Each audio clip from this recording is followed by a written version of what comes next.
man walah. Asyhadu an la ilaha illallah wa asyhadu anna Muhammadan abduhu wa rasuluh. Amma ba'du.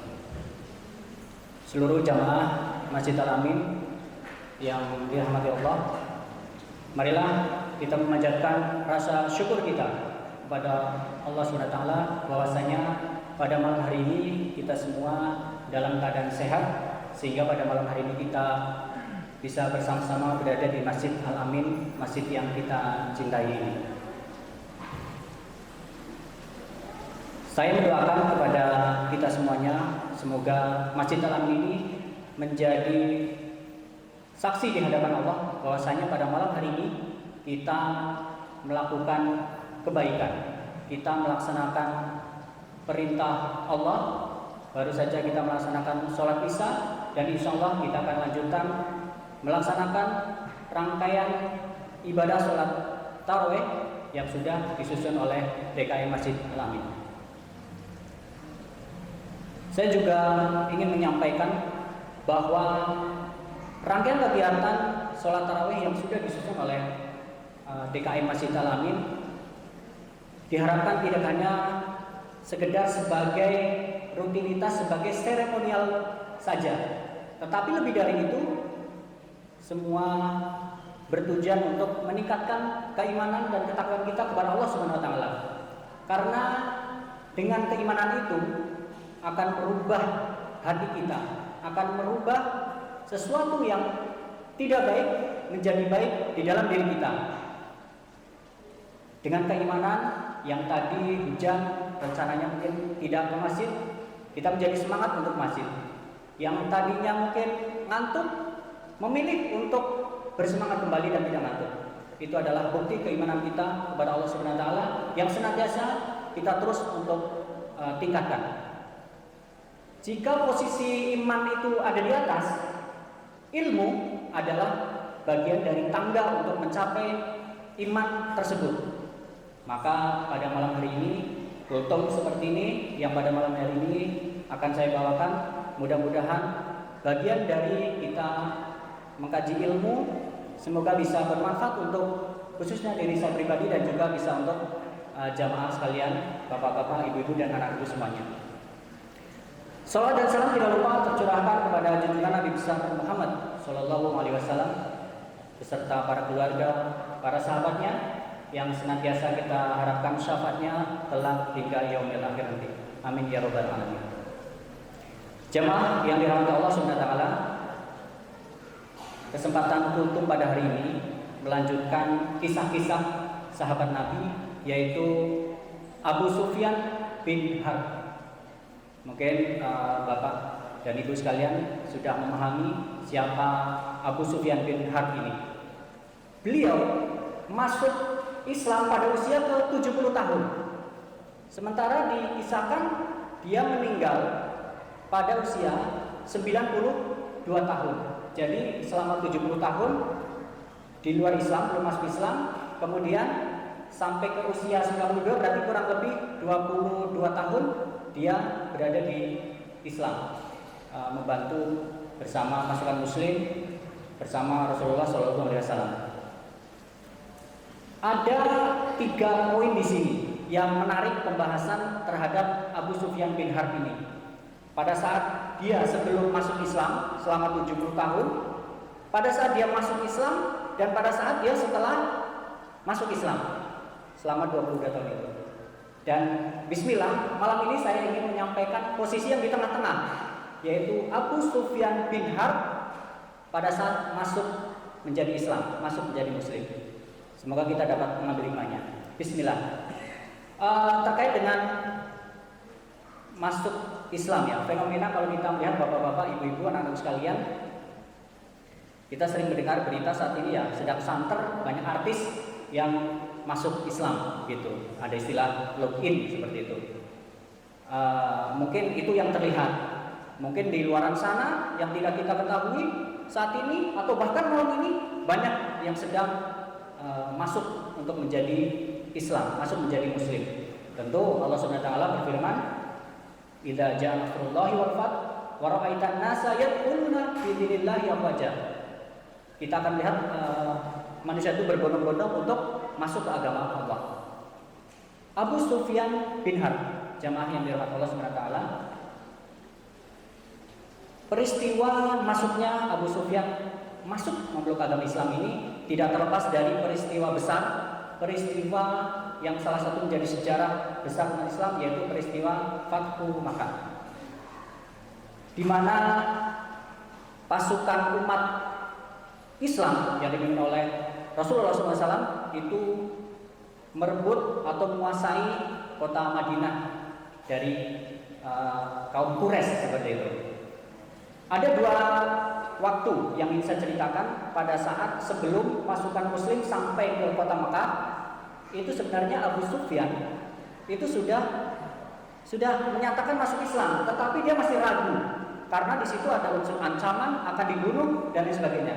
Maka masih ragu, kalau dibilang persentase mungkin belum 100% gitu. Kemudian pada saat selanjutnya pasukan Muslim sudah menguasai seluruh kota Mekah, di mana-mana itu sudah ada pasukan Muslim. Di sini Abu Sufyan bin Harb itu merenung. Dia merenung, bingung. Salah satu yang dia renungi adalah, apakah saya harus benar-benar yakin menerima kalau Nabi Muhammad itu adalah utusan Allah seperti itu. Dia bahkan di dalam hatinya itu, karena dia seorang pemimpin Quraisy dan juga inisiator perang di masa pada saat selama 7 bulan itu, dia berpikir dalam hati, nanti malam saya ingin mengajak seluruh orang-orang Quraisy dan juga sekitar Arab untuk saya kumpulkan lagi di bawah kepemimpinannya dia untuk menyerang. Kita akan perang saja melawan pasukan Nabi Muhammad. Kemudian tiba-tiba dia sedang terbang seperti itu, di belakang dipukul. Punggungnya dipukul, kemudian ditengok, ternyata Rasulullah SAW. Dia kaget. Kemudian Rasulullah menyampaikan, apa yang kamu pikirkan? Apa yang kamu pikirkan? Yang sedang kamu pikirkan, seandainya itu terjadi, seandainya engkau lakukan Abu Sufyan, maka engkau akan dihinakan oleh Allah. Engkau akan dihinakan, akan dibinasakan oleh Allah. Seketika itu Abu Sufyan terkaget, benar-benar terkaget. Kok Rasulullah Muhammad itu tahu ya apa yang ada di dalam pikiran saya? Kemudian Rasulullah pergi, kemudian dia berpikir, mulai naik lagi, keimanannya mulai naik lagi, keislamannya. Kemudian di tengah kerumunan di mana-mana itu dikisahkan banyak sekali pasukan-pasukan Muslim di sekitar Ka'bah di wilayah Mekah itu sudah dikuasai sama umat Islam. Kemudian dua temannya Abu Sufyan bin Harb itu mendatangi, mereka berkeluh kesah bersama gitu. Apa yang harus kita lakukan sekarang? Apakah kita akan menyerah saja atau kita harus bagaimana? Karena semua di lingkungan Mekah ini sudah dikuasai oleh umat Islam, oleh pasukan Nabi Muhammad SAW. Apa yang harus kita lakukan? Kemudian pada saat itu tibalah waktunya sholat. Tibalah waktunya sholat. Kemudian Nabi Muhammad SAW menyuruh Bilal bin Rabah untuk mengumandangkan azan. Dan mengumandangkan azannya, dia naik ke atas bangunan Ka'bah. Kemudian dia mengumandangkan azan. Pada saat sedang mengumandangkan azan, 3 orang tadi, Abu Sufyan bin Harb dan 2 temannya itu masih menggerutu. Satu teman dari Abu Sufyan mengatakan, seandainya ayah saya, salah satu pemimpin Quraisy juga, itu masih hidup, Bilal bin Rabah, seorang budak itu pasti sudah dibunuh. Begitu juga yang satunya, sahabat yang satunya, Haris namanya. Dia juga menyampaikan, sama, seandainya ayah saya masih hidup, ada budak, ada Bilal naik ke atas Ka'bah, berani-beraninya kita selama ini sebagai orang asli Quraisy sana dari penduduk Mekah itu gak akan berani seperti itu. Kok itu Bilal berani-beraninya? Kalau ayah saya masih hidup, pasti dia akan dibinasakan, akan dibunuh seperti itu. Lalu Abu Sufyan dia tidak bisa berkata apa-apa. Dia hanya bilang, saya Haris, saya tidak bisa berkata apa-apa. Seandainya saya berkata, pasti saya ambil batu, saya pukul Bilal, saya lemparkan ke Bilal sampai kena. Karena memang dia benar-benar tukang perang waktu itu. Jadi seperti itu. Kemudian peristiwa yang sama terjadi, Rasulullah datang kepada bertiga itu dan mereka kaget juga. Rasulullah peristiwanya sama dengan peristiwa sebelumnya. Dia mengatakan, Haris, seandainya ayah kamu masih hidup, pasti Bilal akan dibunuh. Begitu juga Abu Sufyan, seandainya engkau berkata-kata, pasti engkau akan memukulkan batu yang ada di depan kamu kepada Bilal yang sedang adzan itu. Setelah itu, ini sebagai bukti kenabian Nabi Muhammad SAW, dia bisa mengetahui atas izin Allah, mukjizat dari Allah, petunjuk dari Allah. Maka sejak saat itu Abu Sufyan bin Harb menjadi 100%, menjadi yakin.